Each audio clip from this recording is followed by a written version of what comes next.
Mesdames, Messieurs, bonjour. Nous sommes le lundi 28 août 2017. Wall Street a terminé en ordre dispersé. Vendredi, alors que les gains dans les télécommunications, le pétrole et le gaz et les services aux consommateurs ont été contrebalancés par la santé, les valeurs technologiques et les biens aux consommateurs. Le Dow Jones a reculé de 0,14%, le S&P 500 de 0,17% et le Nasdaq de 0,09%. À noter Home Depot qui a gagné 0,94% en clôturant à 149,70 $ l'action.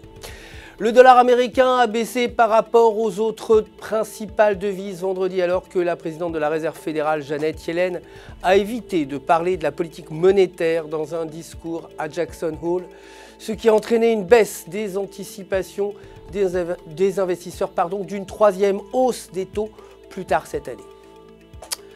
Les commandes de biens durables sont ressorties à 0,5% contre une prévision à 0,4%. Côté matières premières, l'or a clôturé en hausse à 1 291 $. Le lance et le pétrole brut a terminé également en hausse en terminant à 48,04 $ le baril, malgré les craintes que l'ouragan Harvey puisse perturber l'activité des raffineries. Côté devises, l'euro a terminé en hausse également par rapport au dollar, clôturant à 1,1921 alors que le président de la Banque centrale européenne, Mario Draghi, devrait rester bloqué sur la politique monétaire future face aux inquiétudes concernant la forte hausse de l'euro. Sur le graphique de 8 heures, la paire s'échange au-dessus de la moyenne mobile à 1,1787 avec un RSI au-dessus de 50. Le maintien de ces conditions pourrait entraîner la paire plus haut vers 1,2100 alors qu'un repli sous la moyenne mobile simple pourrait commencer un retracement vers 1,1660. Enfin, pour terminer, la livre sterling s'est appréciée face au dollar, clôturant à 1,2879 selon le graphique de 4 heures. La paire livre-US-dollar évolue légèrement au-dessus de la bande supérieure des bandes de Bollinger à 1,2873 avec un ADX supérieur à 20.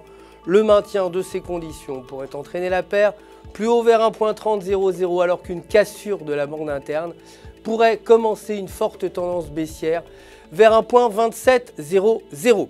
C'est tout pour aujourd'hui. Merci de nous avoir suivis. Je vous retrouve demain matin pour la suite de l'actualité des marchés du FX.